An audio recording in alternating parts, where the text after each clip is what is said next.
புகழும் புகழ்ச்சியும் ஏக வல்லவனான அல்லாஹுக்கே உரித்தாகட்டுமாக.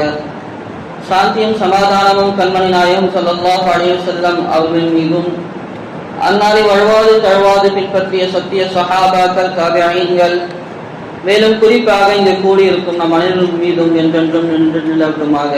ஆமீன். கண்ணியமிக்க அல்லாஹ் நல்லடியார்களே, அல்லாஹு தஆலா இந்த பூவுலகிலே எண்ணற்ற இடங்களை படைத்திருக்கிறான், நகரங்களை படைத்திருக்கிறான், மலைகளை படைத்திருக்கிறான், கடல்களை படைத்திருக்கிறான், காடுகளை படைத்திருக்கிறான், பாலைவனங்களை படைத்திருக்கிறான்.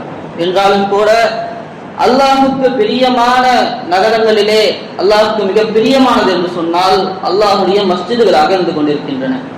நபி ஸல்லல்லாஹு அலைஹி வஸல்லம் அவர்கள் கூறினார்கள், அஹப்புல் பிலாதி இலல்லாஹி மசாஜிதுஹா, ஊர்களிலே இடங்களிலே அல்லாஹுக்கு மிகவும் பிரியமானது என்பது அல்லாஹுடைய மஸ்ஜிதுகளாகும் என்பதாக கூறினார்கள். கண்ணியமிக்கவர்களே, பள்ளிவாசல்கள் ஒரு முஸ்லிமுடைய வாழ்க்கையில் இன்றியமையாதவையாக இருந்து கொண்டிருக்கின்றன. ஒரு ஊருடைய ஒரு மஹல்லாவுடைய நிலைமையை நாம் அறிந்து கொள்ள வேண்டும் என்று சொன்னால் அந்த மஸ்ஜிதை சென்று அங்கே பார்த்தால் போதும். அந்த மஹல்லாவுடைய தீனுடைய நிலையை நாம் அறிந்து கொள்ளலாம். ஒரு ஊருக்கு செல்கிறோம், அந்த ஊரில் இருக்கக்கூடிய பள்ளிவாசல்களில் அதிகமான வாலிபர்களை நாம் கண்டோம் என்று சொன்னால் அந்த ஊரில் இருக்கக்கூடிய வாலிபர்கள் சீராக இருக்கிறார்கள் என்பதாக அர்த்தம். அப்ப ஒவ்வொரு பிரிவினர்களும் நாம் பள்ளியை வைத்து முடிவு செய்து விடலாம் இந்த ஊருடைய தீனுடைய தரம் என்ன என்பதாக. கண்ணியமிக்கவர்களே, மஸ்ஜிதுகள் ஒரு முஸ்லிமுடைய வாழ்க்கையில் முதன்மையாக இருந்து கொண்டிருக்கின்றன. எனவேதான் நபி ஸல்லல்லாஹு அலைஹி வஸல்லம் அவர்களும் சரி அல்லாஹும் சரி இந்த மஸ்ஜிதுடைய மாண்புகளை, மஸ்ஜிதுடைய கண்ணியத்தை நாம் அறிய வேண்டும் என்பதற்காக பல்வேறு சிறப்புகளை நமக்கு கூறியிருக்கிறார்கள். நபி ஸல்லல்லாஹு அலைஹி வஸல்லம் அவர்கள் கூறினார்கள், யார் மஸ்ஜிதில் இருந்து ஒரு சிறிய துரும்பை, ஒரு சிறிய குப்பையை, சிறிய நோவினை தரக்கூடிய சிறிய வஸ்துவை அவர் அகற்றுவாரோ அதற்கு பகரமாக அல்லாஹு தஆலா மறுமையிலே சொர்க்கத்திலே ஒரு வீடை அவருக்கு தருவான் என்பதாக கூறினார்கள். கண்ணியமிக்கவர்களே, இவ்வளவு ஒரு சிறிய அமல், மஸ்ஜிதில் இருக்கக்கூடிய ஒரு சிறிய துரும்பை நீக்குவதற்கு சொர்க்கத்தில் இருக்கக்கூடிய ஒரு மாளிகையை அல்லாஹ் தஆலா தருவான் என்பதாக நபி அவர்கள் வாக்களித்தார்கள். கண்ணியமிக்கவர்களே, காரணம் இந்த மஸ்ஜிதுடைய மாண்பை நாம் விளங்க வேண்டும், மஸ்ஜிதுக்கும் நமக்கும் உண்டான தொடர்பை நாம் அதிகப்படுத்தி விட வேண்டும். நாளை மறுமை நாளிலே, கியாமத்துடைய நாளிலே 7 சாராருக்கு அல்லாஹ் தஆலா தனது அர்ஷின் கீழ் நிழல் தருவான். அதிலே ஒரு முக்கியமான சாரார் தனது பள்ளியுடன் தனது உள்ளத்தை லைக்கை செய்தவர், எந்நேரமும் பள்ளியை பற்றிய சிந்தனையில் இருப்பவர். அந்த நபருக்கு அல்லாஹ் தஆலா நாளை மறுமையிலே நிழலே இல்லாத அந்த நாளிலே அல்லாஹ் தஆலா நிழல் தரக்கூடியவனாக இருந்து கொண்டிருக்கிறான். கண்ணியமிக்கவர்களே, நபி ஸல்லல்லாஹு அலைஹி வஸல்லம் கூறி காட்டினார்கள், பள்ளிக்கென்று சில நபர்கள் இருக்கிறார்கள், பள்ளிக்கென்று அச்சாணிகளை போன்று சில நபர்கள் இருக்கிறார்கள். அந்த நபர்கள் பள்ளிக்கு வரவில்லை என்று சொன்னால் மலக்குமார்கள் எல்லாம் அவர்களை பற்றி கவலைப்படுகிறார்கள், மலக்குமார்கள் எல்லாம் அவர்களை தேடுகிறார்கள்.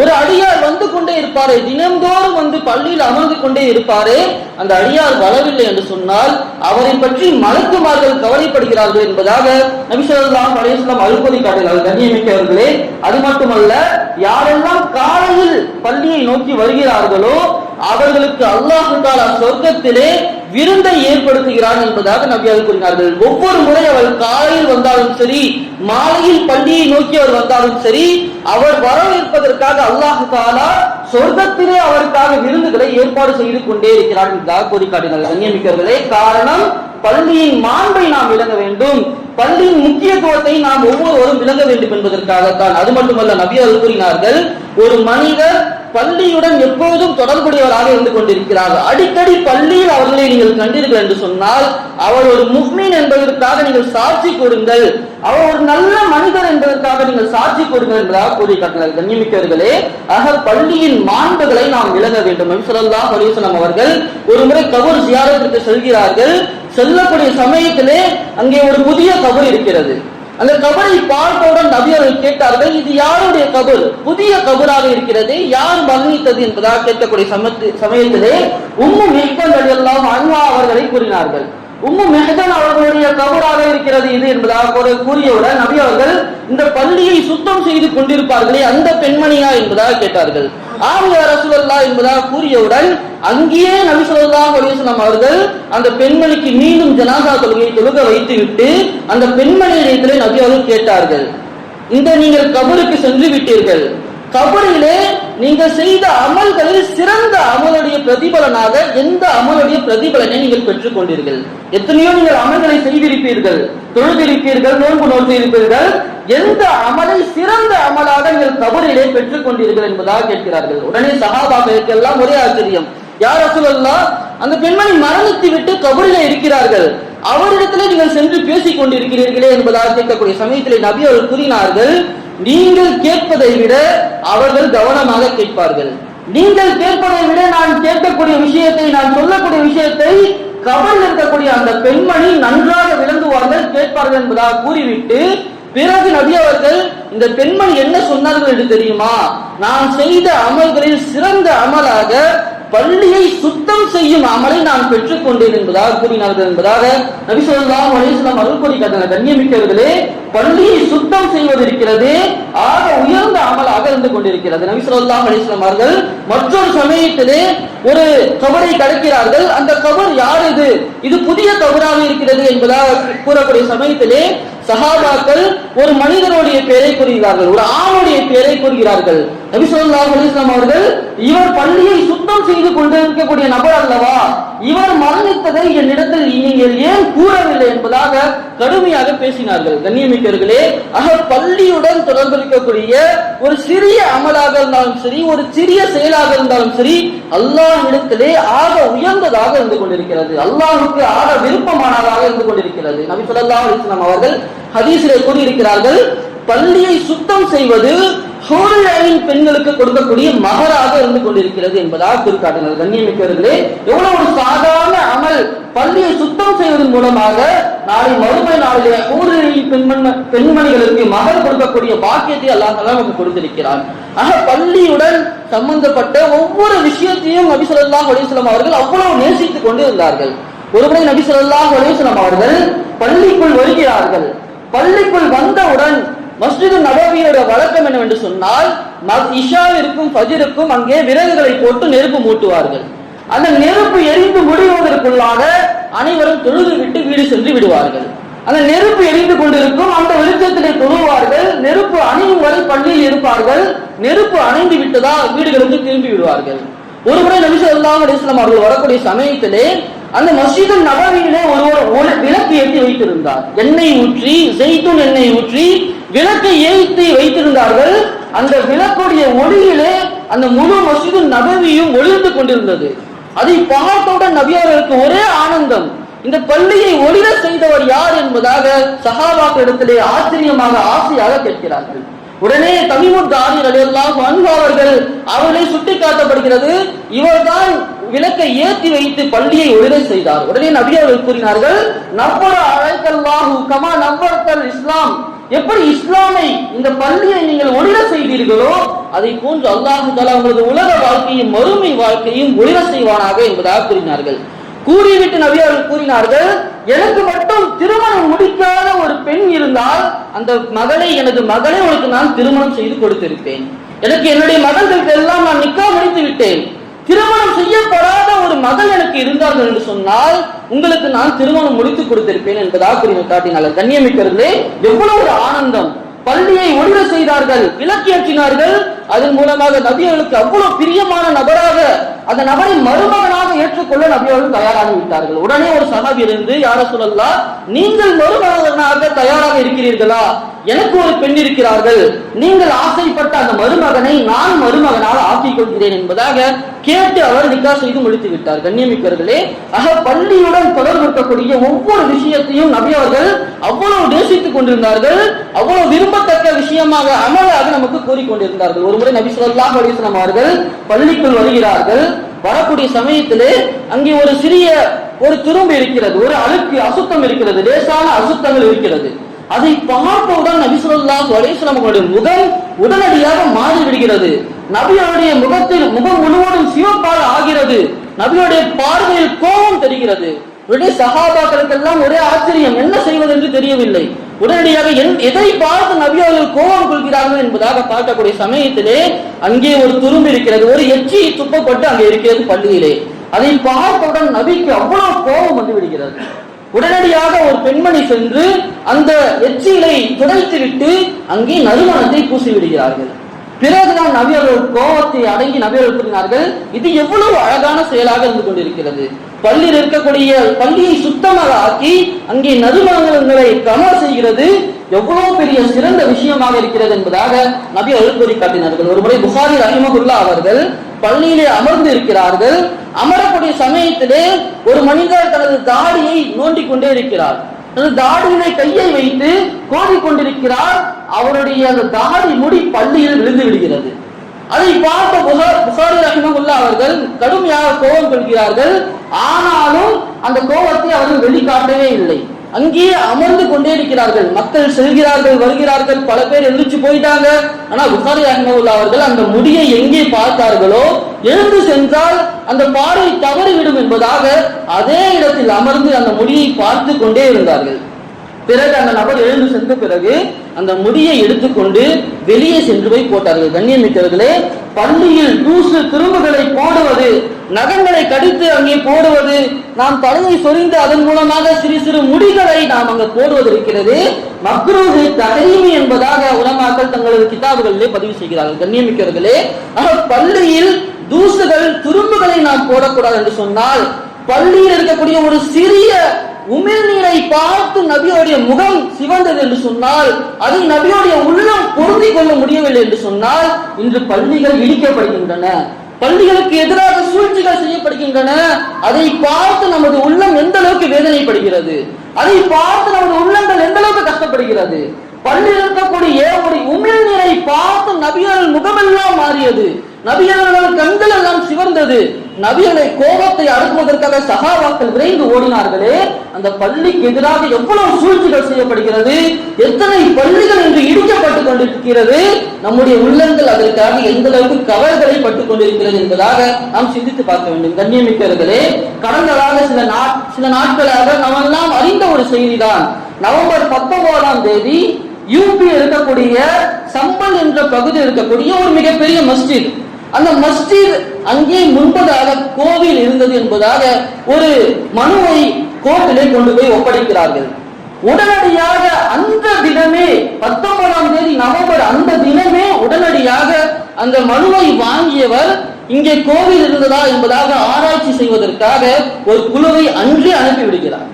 அன்றே அந்த ஒரு ஜட்ஜோடைய தலைமையில ஒரு டீம் வந்து என்ன செய்யறாங்கன்னு சொன்னா, அந்த பள்ளியில கோவில் இருந்ததுக்கு உண்டான அறிகுறி இருக்கிறதா என்பதாக விசாரிப்பதற்காக வந்து விடுகிறார்கள். கண்ணியமிக்கவர்களே, 1991ஆம் ஆண்டு உச்ச நீதிமன்றம் போட்ட சட்டம் என்னவென்று சொன்னால், சுதந்திரத்திற்கு பிறகு 1947ஆம் ஆண்டிற்கு பிறகு எந்தெந்த வணக்க ஸ்தலங்கள் உருவாக்கப்பட்டிருக்கிறதோ அதற்கு முன்பதாக 1947ஆம் ஆண்டு இந்தியா சுதந்திரம் பெற்ற நாள், அந்த ஆண்டிற்கு முன்பதாக எந்தெந்த வணக்க ஸ்தலங்கள் எல்லாம் கட்டப்பட்டிருக்கிறதோ அதுவெல்லாம் அப்படியே பாதுகாக்கப்பட வேண்டும். அதுக்கு முன்பதாக அது எதுவாக இருந்தாலும் சரி, 1947ஆம் ஆண்டு அது நிலை பெற்று விட்டதா, பள்ளியாக ஆகிவிட்டதா, கோவிலாக ஆகிவிட்டதா, சர்ச்சாக ஆகிவிட்டதா, அதை அப்படியே பாதுகாக்க வேண்டும் என்பதாக உச்ச நீதிமன்றத்தோட தீர்மானம் இருந்து கொண்டிருக்கிறது. இந்திய அரசியலமைப்புடைய சட்டம் இருந்து கொண்டிருக்கிறது. அதற்கு மாற்றமான ஒரு தீர்ப்பை அந்த ஜட்ஜி வழங்கியிருக்கிறார். அதன் காரணமாக ஒரு டீமை அன்றே நிர்ணயித்து அங்கே விசாரணை செய்வதற்காக, ஆய்வு செய்வதற்காக அனுப்பிவிடுகிறார்கள். இதை தொடர்ந்து 2வது முறையாக ஆய்வு செய்ய வேண்டும் என்பதாக வரக்கூடிய சமயத்திலே அந்த பகுதியில் இருக்கக்கூடிய இஸ்லாமியர்கள் ஏற்கனவே எத்தனையோ மஸ்ஜிதுகளை நாம் இழந்து விட்டோம், எத்தனையோ பள்ளிகளை நாம் இழந்திருக்கிறோம், இந்த பள்ளியை நாம் இழந்து விடக்கூடாது என்பதற்காக அங்கே ஒன்று கூடி ஆர்ப்பாட்டத்தை செய்கிறார்கள். அங்கே ஒன்று கூடி அவர்கள் நின்று கொண்டிருக்கிறார்கள். இதை பார்த்த பிறகு அங்கே வந்திருக்கக்கூடிய போலீஸ்காரர்களாக இருக்கட்டும், அதிகாரிகளாக இருக்கட்டும், அவர்கள் மீது தாக்குதல் தொடுத்து அங்கிருந்து இருக்கக்கூடிய இஸ்லாம்களை விரட்டி அடிக்கிறார்கள். இவர்கள் எல்லாம் கலவரத்தில் ஈடுபட்டார்கள் என்பதாக இவர்களாக இட்டு கட்டி அங்கிருந்து அவர்களை அடித்து விரட்டுகிறார்கள். அடித்து விரட்டியது மட்டுமல்லாமல் அங்கு இருக்கக்கூடிய 5 நபர்களை அங்கேயே சுட்டு ஷஹீதாக்கி விட்டார்கள். கண்ணியமிக்கவர்களே, அது மட்டுமல்ல, அந்த பள்ளியின் தலைவர் என்ன பிரச்சனை நடந்தது என்பதாக மீடியாவிலே அவர் பேசியதின் காரணமாக அவரும் கைது செய்யப்பட்டு இன்று சிறையில் இருந்து கொண்டிருக்கிறார்கள். 5-6 வயதான பெண்மணிகளை கைது செய்திருக்கிறார்கள். 25 நபர்கள் படுகாயமடைந்து ஹாஸ்பிட்டலில் அட்மிட் செய்யப்பட்டிருக்கிறார்கள். கண்ணியமிக்கவர்களே, இதுவெல்லாம் எவ்வளவு மோசமான ஒரு அநீதியாக இருந்து கொண்டிருக்கிறது. உச்ச நீதிமன்றத்துடைய சட்டத்திற்கு மாற்றமான ஒரு செயலை அவர்கள் செய்து கொண்டிருக்கிறார்கள். இதை பற்றி எந்த ஒரு மீடியாக்களிலும் வெளிவரவில்லை. இதை பற்றி எந்த ஒரு விஷயத்திலும் மீடியாக்களிலும் வெளியே வரவில்லை. மாறாக இதற்கு மாற்றமான தகவல்கள் பரப்பப்பட்டுக் கொண்டிருக்கிறது. அங்கே சுடப்பட்ட 5 நபர்களும் அவர்களை தாக்குதல் தொடுத்தது அந்த கலவரத்துக்குள்ளேயே தங்களை தாங்களே சுட்டு சென்று விட்டார்கள். அந்த கலவரத்தில் ஈடுபட்ட முஸ்லிம்களே ஒருவரை சுட்டு கொன்று விட்டார்கள் என்பதாக இப்படியாக அவர்கள் கூறிக்கொண்டிருக்கிறார்கள். கண்ணியமிக்க நாம் சிந்தித்து பார்க்க வேண்டும். அங்கே இருக்கக்கூடிய நபர்களுக்கு துப்பாக்கி எங்கிருந்து கிடைத்திருக்கும்? அங்க இருக்கக்கூடிய நபர்கள் துப்பாக்கியால் சுடும் வரை அங்க இருக்கக்கூடிய காவல்துறையினர்கள் என்ன செய்து கொண்டிருந்தார்கள்? கண்ணியமிக்கவர்களே, எவ்வளவு ஒரு மோசமான நிலையை அவர்கள் கையில் எடுத்துக் கொண்டிருக்கிறார்கள். இதை பார்த்து நமது உள்ளங்கள் கவலைப்பட வேண்டும். நபி ஸல்லல்லாஹு அலைஹி வஸல்லம் அவர்கள் கூறினார்கள், மன்னம் யஹ்தம்ம பி அம்ரில் முஸ்லிமீன் ஃபலைஸ மின்ஹும். யார் முஸ்லிம்களுக்கு ஏற்படக்கூடிய சஞ்சலங்களை கவலைகளை பற்றி கவலைப்படவில்லையோ, அவனுக்கு ஏற்படக்கூடிய சிக்கல்களை நினைத்து கவலைப்படவில்லையோ, அவன் முஸ்லிமே அல்ல என்பதாக நபியர்கள் கூறிக்காட்டினார்கள். கண்ணியமிக்கவர்களே, நாம் இதை பார்த்து கவலைப்பட வேண்டும். கண்ணியமிக்கவர்களே, 2010ஆம் ஆண்டு டிசம்பர் 21ஆம் தேதி ஒரு நபர் ஒரு பத்திரிகையில் எழுதியிருக்கிறார்கள். ஹாலித் என்பதாக சொல்லக்கூடிய நபர். அந்த நபர் எழுதியிருக்கக்கூடிய பத்திரிகை, அவருடைய பத்திரிகையில் வெளிப்பட்ட விஷயம், நாம் கண்ணுக்கு தெரிந்து 4-5 பள்ளிகளை இழந்திருக்கிறோம். பாபர் மஸ்ஜித் போடக்கூடிய கண்ணுக்கு தெரிந்து 4-5 பள்ளிகளை இழந்திருக்கிறோம். ஆனால் நாம் ஆராய்ச்சி செய்து பார்த்ததிலே 12,000 பள்ளிகள் இழக்கப்பட்டிருக்கின்றன. 12,000 பள்ளிகள் கோவில்களாக, சர்ச்சுகளாக, மாட்டு தொழுவுகளாக கூட ஆக்கப்பட்டிருக்கிறது என்பதாக அவர் பதிவு செய்து காட்டியிருக்கிறார். கண்ணியமிக்கவர்களே, நாம் இந்த நேரத்திலே அந்த பள்ளியை பற்றி கவலைப்படுவதுடன் அதற்காக நாம் கண்டன குரல்களை எழுப்ப வேண்டும். அதனை பற்றி நம்மால் முடிந்த கண்டனங்களை நாம் ஏற்படுத்த வேண்டும். நம்மால் முடிந்த ஆர்ப்பாட்டங்களை நாம் செய்ய வேண்டும். அதற்காக நாம் கவலை கொண்டு எழுந்து நிற்க வேண்டும். கண்ணியமிக்கவர்களே, இரண்டாவதாக உலமாக்கள் கூறி காட்டுவது, நாம் நம்முடைய மஸ்ஜிதுடைய தொடர்பை அதிகப்படுத்த வேண்டும். நமக்கு என்ன என்பதாக இருந்து விடாமல் நம்முடைய பகுதியில் இருக்கக்கூடிய மஸ்ஜித், அந்த மஸ்ஜிதுடன் நம்முடைய தொடர்பு எந்த அளவுக்கு இருந்து கொண்டிருக்கிறது, நான் பள்ளிக்கு எப்போது சென்று கொண்டிருக்கிறேன், அந்த பள்ளிக்கும் எனக்கும் உண்டான தொடர்பு எந்த அளவுக்கு இருக்கிறது என்பதாக நாம் சிந்தித்து பார்க்க வேண்டும். அல்லாஹ் தஆலா குர்ஆனில் கூறுவான், ஒரு சமுதாயம் தன்னை மாற்றிக் கொள்ளாத வரை அல்லாஹ் தஆலா அந்த சமுதாயத்தை மாற்ற மாட்டான். ஒரு சமுதாயம் தான் அல்லாஹ்வின் பக்கம் திரும்பாத வரை, தான் செய்திருக்கக்கூடிய தவற்றை உணர்ந்து அல்லாஹ்வின் பக்கமாக திரும்பாத வரை அவளுக்கு ஏற்பட்ட சோதனைகளை, அவளுக்கு ஏற்பட்ட இன்னல்களை, கஷ்டங்களை அல்லாஹ் தஆலா மாற்ற மாட்டான் என்பதாக அந்த வசனத்துடைய விரிவுரை அவர்கள் கூறி காட்டுகிறார்கள். கண்ணியமிக்கவர்களே, நாம் நமது மஸ்ஜிதுடைய தொடர்புகளை அதிகப்படுத்த வேண்டும். நாம் நமது மஸ்ஜிதுடைய தொடர்புகளை அதிகமாக ஈடுபட வேண்டும். கண்ணியமிக்கவர்களே, அது மட்டுமல்ல, நாம் உறுதி எடுக்க வேண்டும். இனிமேல் ஒரு மஸ்ஜிதை கூட நாம் இடிக்க விட மாட்டோம். எந்த மஸ்ஜித் இடிக்கப்பட்டாலும் அதற்காக நாம் போராடுவோம். மஸ்ஜிதை காப்பது நமது கடமையாக இருந்து கொண்டிருக்கிறது. மஸ்ஜிதில் ஏற்படக்கூடிய ஒரு சிறிய அசுத்தத்தை கூட, ஒரு சிறிய உமிழ்நீரை கூட அங்கே தாங்கிக் கொள்ள முடியாத தூதரின் உம்மத்தாக நாம் இருந்து கொண்டு மஸ்ஜிதுகள் இடிக்கப்பட்ட போதும் கூட நாம் அமைதி காப்பதிருக்கிறது. இது மிகப்பெரிய ஒரு தரக்குறைவான செயலாக இருந்து கொண்டிருக்கிறது. கண்ணியமிக்கவர்களே, நாம் நமது மஸ்ஜிதுடைய தொடர்பை அதிகப்படுத்துவதுடன் அவர்களுக்காக நாம் அதிகமாக துஆ செய்ய வேண்டும். அல்லாஹ்விடத்திலே கையேற்ற வேண்டும். அல்லாஹ்விடத்திலே இந்த அநீதிக்கு எதிராக நமக்கு இருக்கக்கூடிய ஒரே ஆயுதம் அது துஆவாகத்தான் இருந்து கொண்டிருக்கிறது. பத்ருடைய போர்க்களத்திலே எத்தனையோ ஆயிரக்கணக்கான எதிரிகள், அவர்களிடத்திலே இல்லாத ஆயுதங்கள் இல்லை, அவ்வளவு பெரிய படைகளை திரட்டி வந்து கொண்டு இருக்கக்கூடிய சமயத்திலே சஹாபாக்களிடத்திலே சரியான ஆயுதங்கள் இல்லை, சரியான ஆள் பலங்கள் இல்லை. அந்த நேரத்திலே நபி அவர்கள் எடுத்த ஒரே ஒரு ஆயுதம் என்று சொன்னால் அது துஆவாகத்தான் இருந்து கொண்டிருக்கிறது. அந்த துஆ என்னும் ஆயுதத்தை நாம் கையில் இருக்கக்கூடிய ஒரு நிர்பந்தமான காலகட்டத்திலே நாம் இருக்கிறோம். நாம் அதிகமாக நமது மஸ்ஜிதுகளுக்காகவும் அங்கே போராடக்கூடிய அந்த ஷஹீதான மக்களுக்காகவும் அதிகமாக துஆ செய்ய கடமைப்பட்டிருக்கிறோம். எனவே அதிகமாக மஸ்ஜிதுகளுக்காக நாம் கவலைப்பட வேண்டும். அதற்காக துஆ செய்து கொள்ள இருக்க வேண்டும். அதே போன்று அல்லாஹ்வின் மீது நல்லெண்ணத்தை நாம் உறுதிப்படுத்த வேண்டும். அல்லாஹ்வின் மீது நாம் வைத்திருக்கக்கூடிய எண்ணங்களை அதை நாம் உறுதிப்படுத்த வேண்டும், நல்லெண்ணம் கொள்ள வேண்டும். காரணம், எத்தனையோ நபர்கள் பள்ளிகளை இடித்தவர்கள் பல 100 பள்ளிகளை உருவாக்க காரணமாக இருந்து இருக்கிறார்கள். கண்ணியமிக்கவர்களே, அல்லாஹ் கலைந்த நிலையை நிச்சயமாக மாற்றி காட்டுவான். டாடா தார்த்தாரியர்களுடைய படையெடுப்பை பற்றி நாம் அதிகமாக கேள்விப்பட்டிருப்போம். தார்த்தாரியர்கள் செய்யாத கொடுமை இல்லை, தார்த்தாரியர்கள் செய்யாத அட்டூழியங்கள் இல்லை. எத்தனையோ பள்ளிகளை இடித்திருக்கிறார்கள், எத்தனையோ இஸ்லாமிய நூலகங்களை எரித்திருக்கிறார்கள், எத்தனையோ நபர்களை கொண்டு குவித்திருக்கிறார்கள். கண்ணியமிக்கவர்களே, எத்தனையோ பள்ளிகளை இடித்து தரமட்டமாக்கி இருக்கிறார்கள். ஆனால் பின்னால் ஒரு காலத்தில் அல்லாஹ் தஆலா அவர்களுக்கு ஹிதாயத்தை கொடுத்தான். அந்த தார்த்தாரியர்கள் இன்றும் கூட தார்த்தாரிஸ்தான் என்பதாக சொல்லக்கூடிய ரஷ்யாவில் ஒரு ஓரமாக இருக்கக்கூடிய பகுதியிலே அவர்கள் வாழ்ந்து கொண்டிருக்கிறார்கள்.